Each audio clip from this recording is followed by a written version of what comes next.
¿Qué es lo que más disfrutas de tu éxito, Camilo? Pues, ¿qué más disfruto de mi éxito? Lo primero, no quiero que se malinterprete, pero lo que más disfruto es ver cómo el Señor me usa para servir a otros. Mira. Comenzando por mi casa. La Biblia dice que mi primer ministerio es mi familia. Sí. Entonces, ver cómo yo como padre y como esposo rindo mi voluntad a Dios. Toda la mañana me levanto antes de ir a trabajar, oro por mi esposa, oro por mi hija antes de salir al trabajo. Entonces, ver cómo Dios me va moldeando para convertirme en el hombre que mi esposa se merece, en el padre que mi hija se merece, amar a mi mujer como Cristo ama a la iglesia, que es mi llamado, amar a mi hija al punto de si tengo que disciplinarla, hacerlo. Claro. Y servir a mi red, a mis discípulos, a mis compañeros de trabajo. Eso es de lo que más disfruto dentro de lo que es el éxito actual que yo tengo, ¿no? Y poder convertirme en un instrumento en las manos de Dios. Es una satisfacción que no se puede recibir de ninguna otra manera. Puedes alcanzar cosas que satisfagan lo que tú quieres, tus deseos, pero poder invertirte en otra persona y ver cómo Dios cambia la vida de otra persona por medio de lo que tú humildemente pudiste hacer, es algo que disfruto enormemente. Por eso me apasiona, por ejemplo, predicar desde el altar. Es algo que me encanta, obviamente. Dios me ha llamado también a eso, lo disfruto. Me apasiona hacer los tipos de podcast y tal. Todo esto me gusta. Sin embargo, hay una cosa que me apasiona mucho más, que disfruto mucho, es cuando tengo que ir y escuchar a lo mejor a un discípulo durante 3 horas. Está aguantando sus problemas, me está diciendo que le pasa eso, me está por aquí por allá. Y de repente poder darle un consejo basado en la palabra, orar por él, ministrarlo. Cosas que no se ven en la plataforma, pero que sé que están cambiando una vida. Eso lo disfruto de manera. ¿Cómo no te haces una idea? Sí. Son cosas que al final es lo que disfrutamos de lo que hacemos. Sí.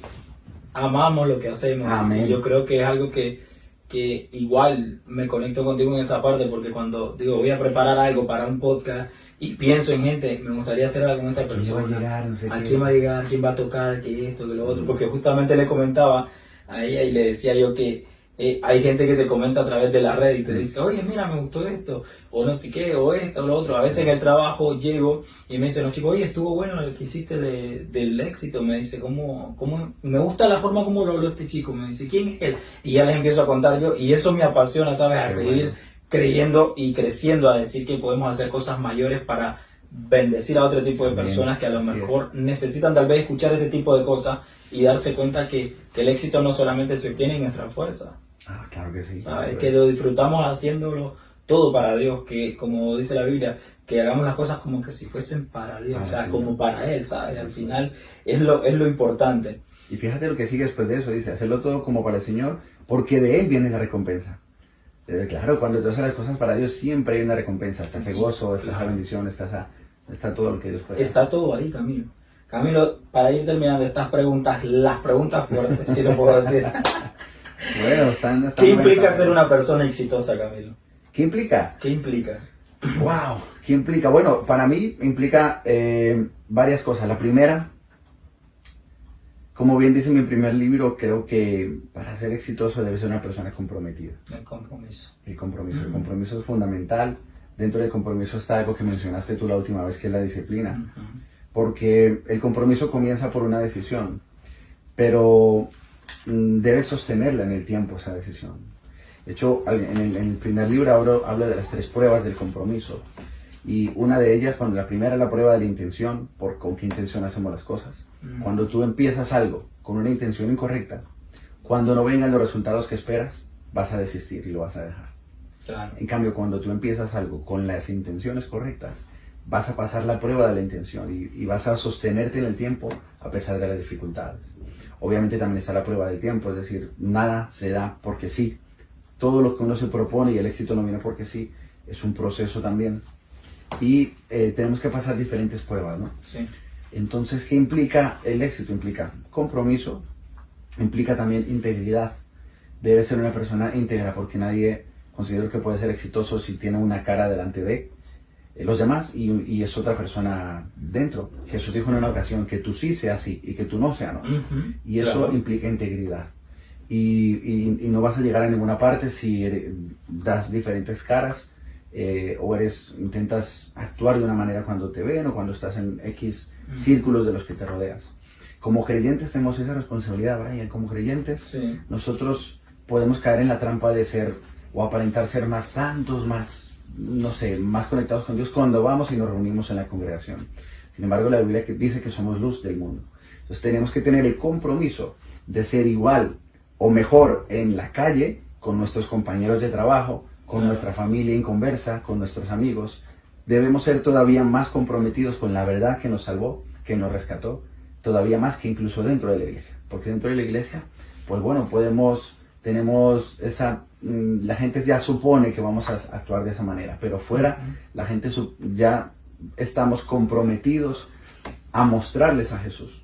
Entonces, el éxito que implica compromiso, disciplina, entender relación de pacto con Dios, integridad y sobre todo, diría yo que una conexión continua con Dios, porque de Él depende mi éxito. En el momento que yo me desconecto de la fuente, en el momento que tú te compras un televisor, el más grande, el más bonito, el más nuevo, y es espectacular, lo pones en tu mesa, lo tienes todo preparado, pero si no lo enchufas a la fuente, ese televisor no va a funcionar. Claro.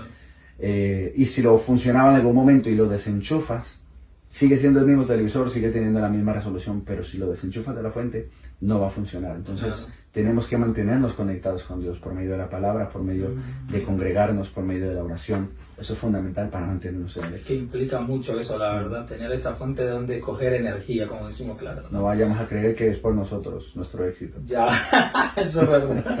Camilo, cuando yo veo tu libro, que está por acá, justamente, El éxito detrás del compromiso. Me imagino que cuando podemos viajar tu primer libro y podemos viajar al tiempo y decir, cuando tú empezaste a escribir este libro, para empezarlo a escribir primero tuvo que haber nacido en ti el compromiso de querer empezar a escribir. Exactamente, claro. ¿Quisiste algún momento desistir y dejar de escribir por falta de compromiso o porque muchas veces nos pasa que a veces empezamos algo y nos comprometemos mucho con eso, de que queremos, y de repente llega un momento que a lo mejor decimos, o se nos olvida, o nos desanimamos, o nos desconectamos, pero tú me hablas del compromiso acá muy fuerte. Sí. Y es importante para poder ser exitoso, Sí. porque yo igual componía algo y decía, no podemos ser exitosos si no tenemos compromiso, si no tenemos compromiso no podemos ser responsables. Sí. Porque para que yo sea comprometido con algo tengo que ser responsable primero y ser disciplinado. Eso es. Y para tener éxito, si no tengo esas tres herramientas, ¿cómo voy a tener éxito? Sí, no y vas yo a llegar a veo ninguna parte. lo que vuelvo y digo, veo tu éxito y digo, Camilo empezó con el compromiso, lo que quiere decir que lo atacó mucho el compromiso. Sí. Fue muy difícil o muy para volverte esa persona comprometida. A la hora de escribir.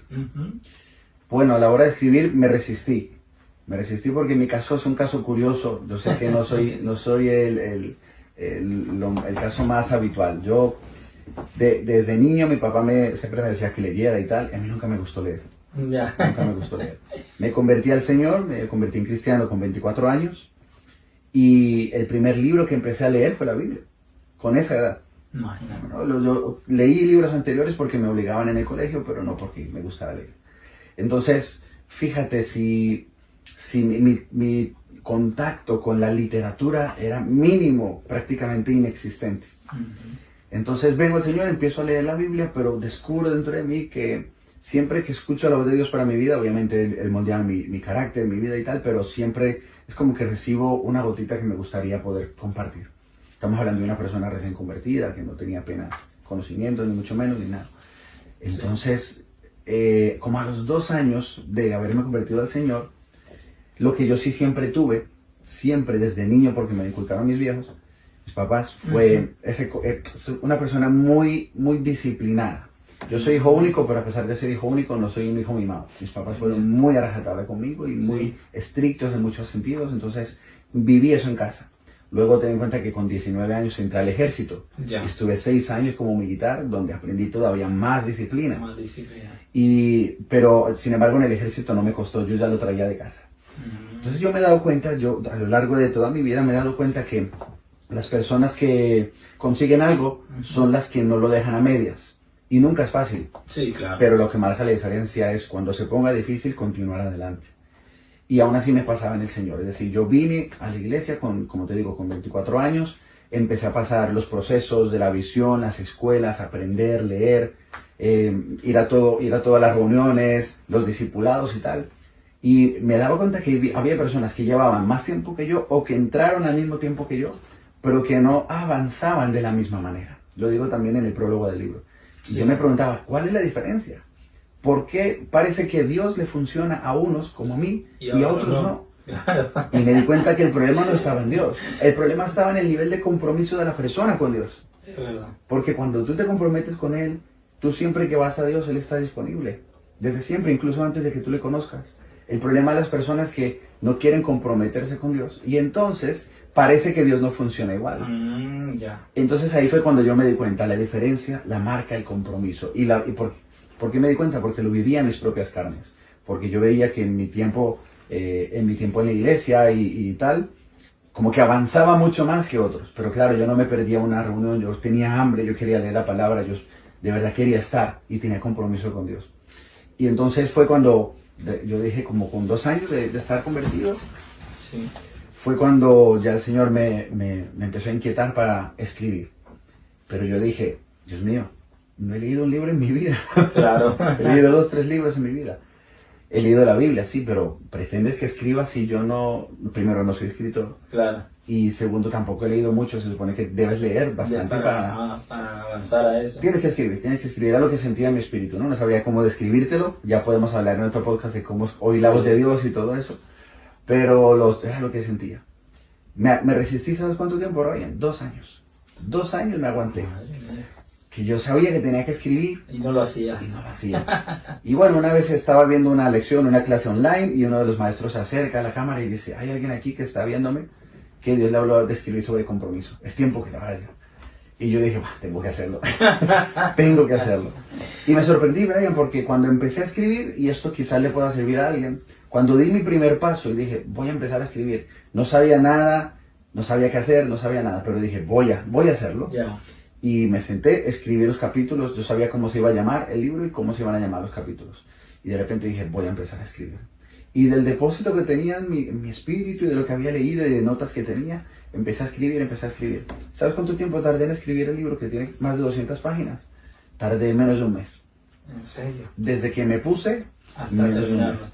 Y no fue fácil porque, como te dije antes, fuera de cámara, estaba trabajando yo en el Tagliatella, en un restaurante como camarero. Y yo recuerdo que yo escribía mi libro sentado en el suelo del metro en una tablet que yo tenía. Camino a mi trabajo era cuando escribía. De vuelta de mi trabajo era cuando escribía. En mis ratos libres era cuando escribía. No es que me tomé un año sabático para escribir. Claro. No, y todos los días tenía que decidir llevarme mi tablet, escribir, de vuelta, escribir, llegar a casa, hacer las cosas, la iglesia, tal, y escribir.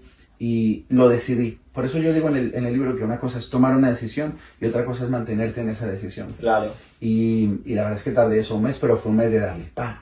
Pero ves, ahí tú demuestras lo que es el compromiso Sí, realmente. sí, porque me tardé 2 años en tomar la decisión, pero cuando lo hice, Cuando lo hiciste, Y fíjate que fue sorprendente, y con esto termino, que empezaba a escribir y de repente las cosas fluían.